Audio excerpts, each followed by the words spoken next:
ანა ყურაშვილი და მირანდა ბაღათური ოპოზიციური პარტიების პრესსამსახურებს წარმოადგენენ და მათი დაპატიმრებით იმუქრებოდნენ გუშინ ხო ახალისა და გირჩის მეტი თავისუფლებისთვის პიარის სამსახურს ვგულისხმობთ ჩვენ ახლა ადამიანებს ერთი ჩვენი კოლეგები არიან ესენი მირანდა ჩვენი გუნდის წევრი იყო და სულ რომ არ ვიცნობდე მაინც ძალიან ძნელია იმის დაჯერება რასაც ვისმენთ ყოველ დღე როგორ გვაცვიფრებს რეჟიმი თავისი ქმედებით. დიახ,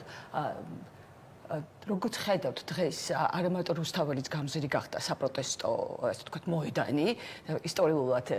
რუსთაველის გამზირი ყოველთვის იყო შეკრების ადგილი, არამედ სამოქალაქო სასამართლოში გადაინაცვლა, იმიტომ რომ ადამიანები უმეტეს დროს დღეს ატარებენ ეგრეთ წოდებულ, ასე ვთქვათ, დადგმულ ამფითეატრებში, სადაც თითიდან გამოწვეულ საქმეებს კერავენ ასე ვთქვათ ივანიშვილის უსამართლო სასამართლოს მოსამართლეები.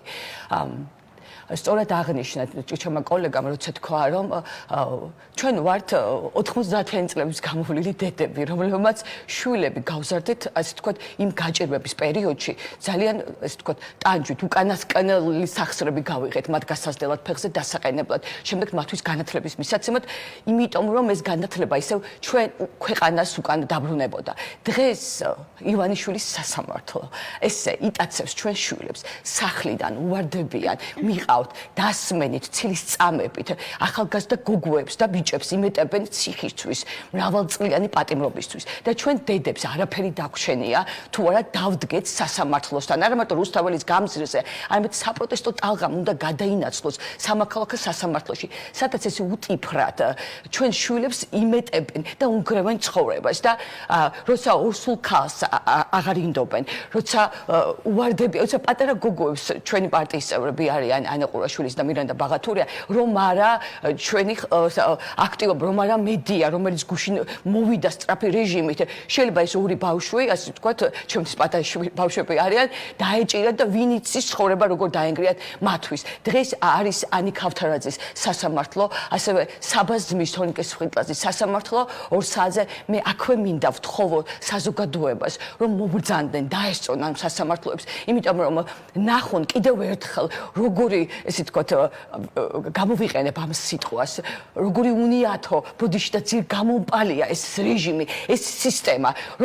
და ზღვარ უკვე აღარ არსებობს პიკი მე მინდა პირდაპირ გავაჟღერო რა რომ ბევრი ამბობს რომ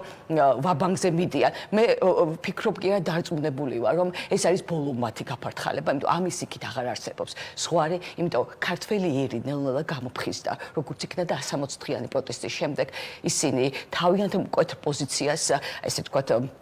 არაერთხელ გამოხატავენ როგორც რუსთაველის გამზირზე ასევე სასამართლოებში და ყოველ დღე რუსთაველის გამზირზე მე ვხვდები დედებს პატიმართა დედებს და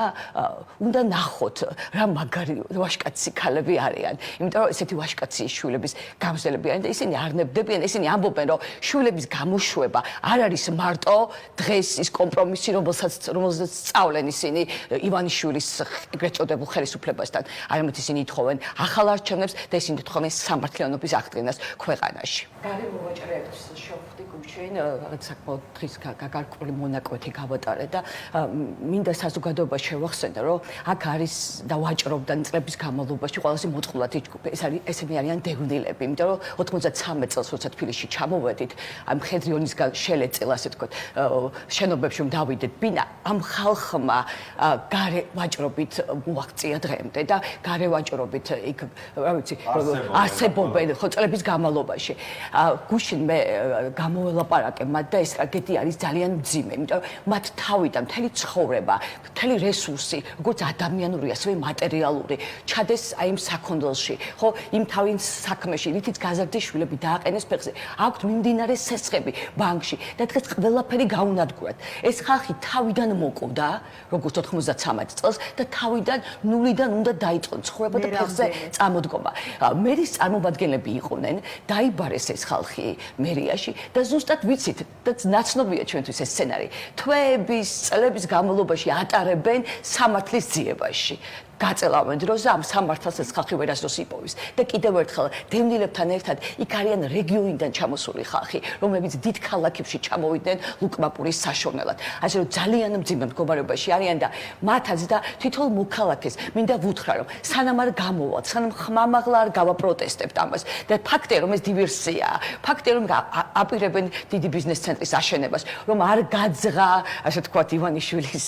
ჩინოვნიკები არ გაძღდნენ და მათი მადარას დროს აკმაყოფილდა. ამიტომ ამ ხალხზე არავინ არ ფიქრობს და სანამ ადამიანები თამამად არ აიმაღლებენ ხმას, არ გამოვლენ ქუჩაში, არ იყვირებენ, არ შევერთებით და გავერთიანდებით ერთად, როგორც დღეს ასე ერთიანად ვარ წარმოდგენილი სხვადასხვა პოლიტიკური პარტიის ქალები, მანამდე გადავადდება ის სანუკვარი დღე, რასაც სამართლიანობის აღდგენა ჰქვია ჩვენს ქვეყანაში.